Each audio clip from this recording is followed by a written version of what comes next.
want also to recognize and appreciate directors from EAC Secretariat and also from the private sector, the media fraternity present.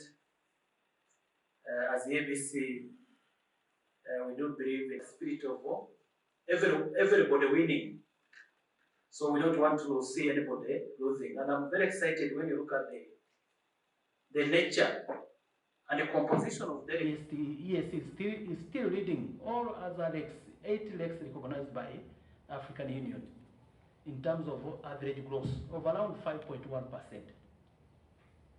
And when you look at those growths, there are important fundamentals that are anchoring that growth. One is our private sector rate growth. The private sector is always at the forefront of the growth. There may be challenges, tension, but that there is recognition from our leaders that the private sector must and should be at the forefront of our integration agenda. And it is happening through EABC, through our national focal point. Last week, myself and DSG were in Nairobi with talking to CEOs, what can we do differently? It is always challenging to see government or the DSG sitting with CEOs and ask them, what can I do? How can I serve you best? And I think this forum is a clear testament on what we can do better. The second aspect, I said, when you look at what kind of magic bullet does the EAC have to be the fastest growing region. You know, when I was coming, they said Tanzania is number 10 among the fast growing countries at the continent, but also those who read a report, I think yesterday, on happiness index, Tanzania are the happiest on the continent. So, Madam Deputy Director from ITC, this is your home. You don't have to live here. You need to get a plot of land here in Arusha and stay here because this is the happiest thing. Yeah? So, I think another aspect I mentioned is the investment in productive sector, and I'll come to that.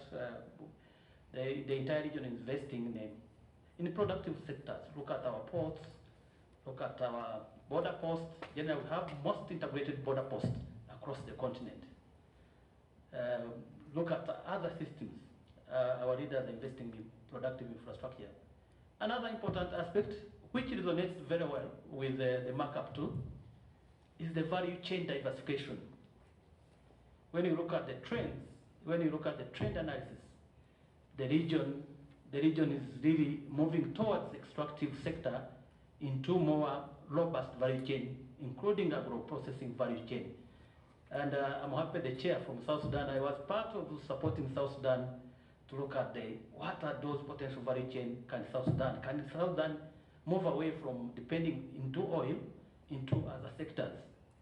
We looked into shea butter, we looked into gum arabic, and we even looked at sorghum. If you concentrate efforts on sorghum, South Sudan is going to lead the continent in sorghum production.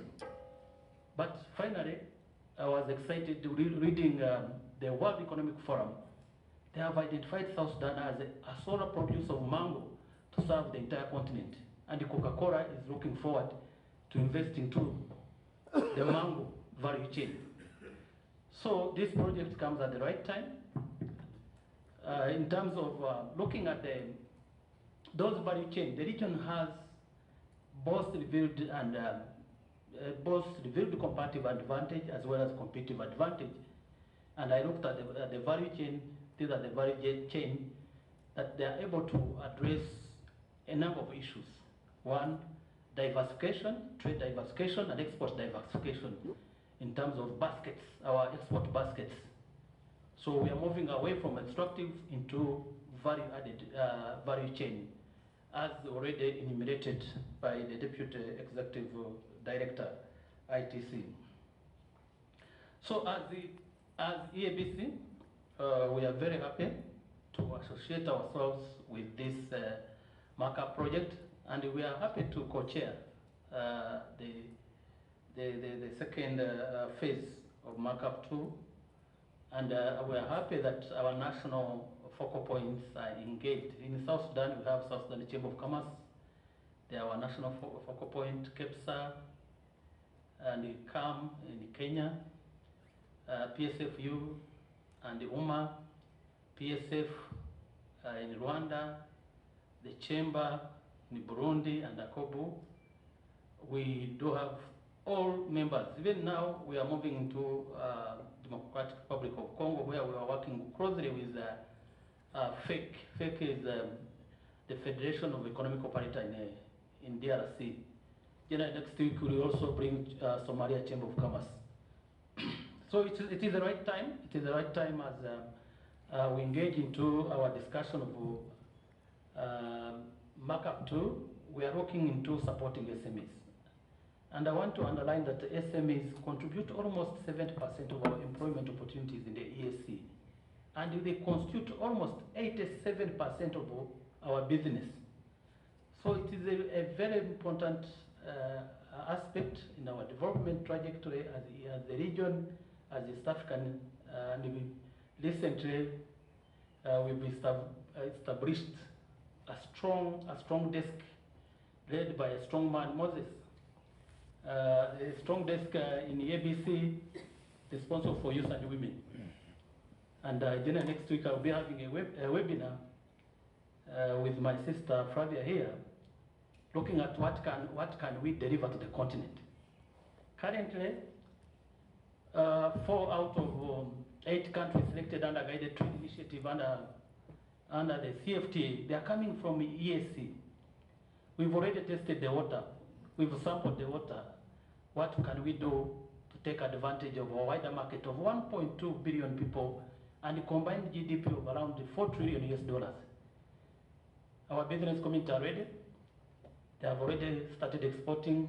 Kenya exports tea to Ghana, Rwanda coffee to Ghana, Tanzania spices and coffee and other products like sisal. And these products, you find the women, 70% women engaged into those value chain. So when you look at the CFTA and the region, and you speak to these SMEs, they have come up with 8 areas we need to focus on, and which are going to be anchor of MARKUP II, and I wanted to briefly enumerate them.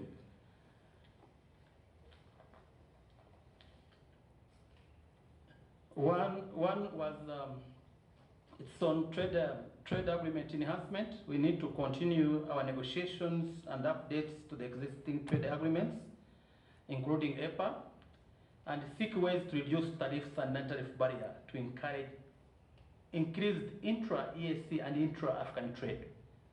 So we need to continue to engage the private sector in our negotiation ability and move. The second is infrastructure development. Of course, as I mentioned, it is very critical.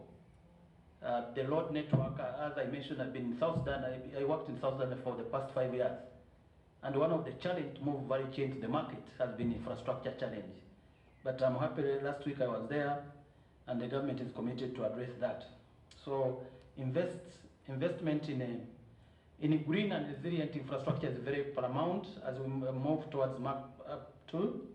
Digital infrastructure, and this afternoon I was speaking to one of our consultants working at the EAC, and how best we could move quickly on e-commerce strategy and digital infrastructure. And again, I was looking at the cost, accessibility and affordability of internet in our region were still very expensive to communicate, including our communication infrastructure. We need to do a lot in terms of reducing the trade costs related to communication and infrastructure. Standardization and SPS has become one of the biggest barriers, not only in the ES, even those who are trading under guided trade initiative. The hurdle they cited, number one, was our standard bureaus communicating to each other, working to each other. They are still working in silos, even at the ESC level. Standard harmonization, we've done almost very commendable work in harmonizing standard, but that's not enough. The standard agencies coordinating, working together. I think there's a lot of work to do with regard to standardization and also sensitization of the users of these standards. because it can be complicated in terms of compliance. Compliance cost is very high. So we need to really invest and work closely in terms of standard harmonization, alignment, and awareness creation among our business community, especially MSMEs, because the way the standards are structured becomes a barrier, other than being a tool to facilitate trade. Continuous capacity building and training. Of course, one of the tenets of this MARKUP II will be capacity building, and EABC is going to take that role, or to scale up that role on training and capacity building. I mentioned public-private partnership to continue to forge and foster PPPs to drive investment in key sectors and encourage collaboration between government and private sector to boost trade facilitation. Trade promotion awareness is also very critical. Customs and trade facilitation will be very, very, very important. Finally, also look at the holistic approach on the value chain identified. Sometimes I looked at the numbers. The numbers are very good from MARKUP I, but we need to ensure that there is a kind of sustainability infused. We cannot, as a region, continue to depend on the EU for support. How do we build our regional capabilities in terms of resources, in terms of the private sector, to ensure that those identified value chain, once the funding comes to an end, we're able to continue driving that. With that, I want to thank you and wish you a very fruitful deliberation. Asanteni sana.